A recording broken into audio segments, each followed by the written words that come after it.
नमस्कार दोस्तों, स्वागत है आपका हमारे चैनल ITI टेक्निकल में केएल गुप्ता। आज आपके सामने जो वीडियो लेकर आए हैं ये वैक्यूम बम का है। वैक्यूम बम आखिर होता क्या है? वो इतना घातक है कि इसकी चर्चाएं इस समय पूरे विश्व में चल रहा है। जबकि इस समय जो है यूक्रेन और रूस के बीच युद्ध चल रहा है। यूक्रेन ने भी आरोप लगाया है कि वैक्यूम बम हमारे ऊपर डाला गया है। तो ये वैक्यूम बम आखिर में एक कौन सी बला है और इसका क्या पावर होता है, कितना घातक होता है, इसके बारे में आज हम लोग चर्चा करें। वैक्यूम बम का सबसे पहला इस्तेमाल द्वितीय विश्व युद्ध में ही कर लिया गया था और हिटलर ने भी वैक्यूम बम का इस्तेमाल किया था। हिटलर ने भी वैक्यूम बम का। और दूसरी बात है, ये सबसे बड़ी बात ये समझ सकते हैं कि यह मतलब इतना पावरफुल होता है कि मनुष्य को ख़त्म ही नहीं करता है, उसको वेपराइज कर देता है, मतलब उसको ये वाष्प बना के उड़ा देता है, इतना शक्तिशाली होता है। और इसके वैक्यूम बम के और उपनाम भी है। वैक्यूम का एक नाम एरोसोल बम भी है। रूस द्वारा इसको विकसित किया गया है, जो कि अभी लेटेस्ट वर्जन में देखेंगे तो इसको पहले तो ये जब द्वितीय विश्व युद्ध हुआ था तो उस समय इसका जो है रूपरेखा आकार कुछ और था। अब नैनो टेक्नोलॉजी पर इसका इस्तेमाल किया गया है और इसको बहुत शक्तिशाली बना दिया गया है। दोस्तों, इस बम की सबसे बड़ी खासियत है, इसको धरती से, आकाश से, समुद्र से कहीं से भी लॉन्च किया जा सकता है, कहीं से भी इसको ऑपरेट किया जा सकता है। और इसकी सबसे बड़ी विशेषता ये भी है कि आकाश में आपके वायुमंडल में जो ऑक्सीजन होता है उसी को ईंधन के रूप में इस्तेमाल कर लेता है। अन्यत्र ईंधन होता है लेकिन बगैर ऑक्सीजन के कोई भी ईंधन जल नहीं सकता है। तो वैक्यूम बम में आखिर ये किस तरह की व्यवस्था होती है, इसमें जो ईंधन होता है वो ऑक्सीजन कैसे बन जाता है। बम की शक्ति इतनी ज़्यादा होती है कि इससे घरों के छत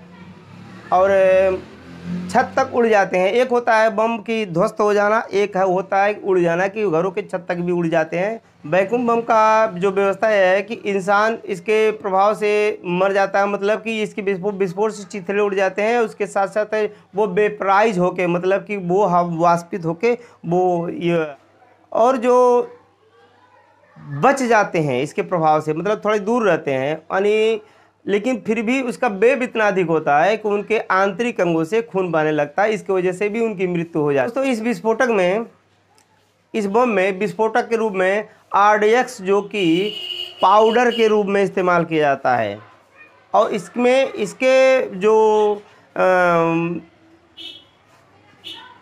रॉकेट होता है, इसमें 2 कंटेनर होते हैं। एक कंटेनर में जो है विस्फोटक जो भरा रहता है वो किसके पाउडर के रूप में भरा रहता है। दूसरे कंटेनर में हमारा क्या भरा रहता है, वैक्यूम भरा रहता है।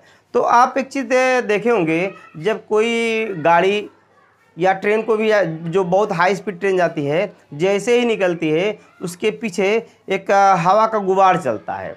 मतलब कि जिस स्थान को वो घेरे रहता है ट्रेन, उस स्थान से वायु हट जाती है। जैसे ही वो ट्रेन वहाँ से आगे बढ़ती है, वायु जो है उस स्थान को घेरने की कोशिश करती है।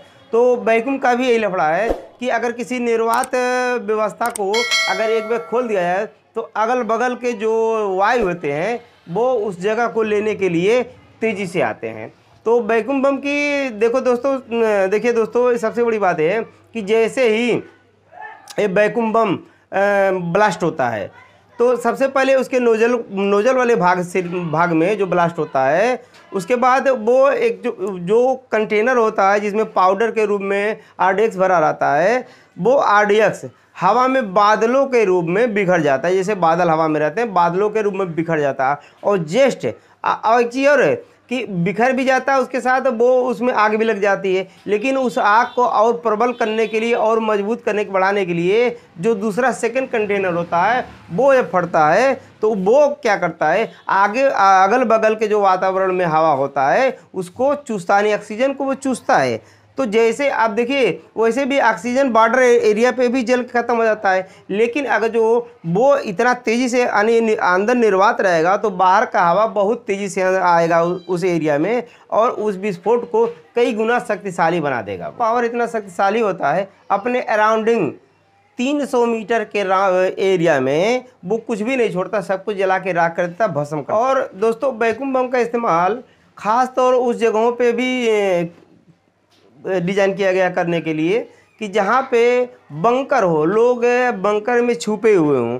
तो ऐसा होता है कि जैसे ही वैक्यूम बम फटता है, जब वो पाउडर के रूप में जो रहता है, धुएं के रूप में निकलता है, तो वो आसानी से हर जगह घुस जाता है, क्योंकि हवा के माध्यम से ही चलता है, हर जगह घुस जाता है। और जब उस हवा में विस्फोट होता है, तो अगर जो बंकर के अंदर भी दुश्मन छिपा रहेगा तो वो भी ख़त्म हो जाएगा। दोस्तों, वैक्यूम बम का ये इसकी खासियत आप ये समझ सकते हैं कि हमने विकिपीडिया को खंगाला, लेकिन कहीं भी हमको ये नहीं मिला कि कितने डिग्री सेल्सियस पे ये कार्य करता है। मतलब इसका अंदाज़ा लगा लीजिए कि हड्डियों को अगर वाष्पित कर सकता है, मांस हड्डियों को वाष्पित कर सकता है, तो इसका कितना पावर होगा। तो ये कुछ वैक्यूम बम की जानकारी थी जो हमको विकिपीडिया से मिला। तो हमारा अगर जो ये वीडियो आपको पसंद आए तो हमारे चैनल को लाइक करें, शेयर करें, सब्सक्राइब करें।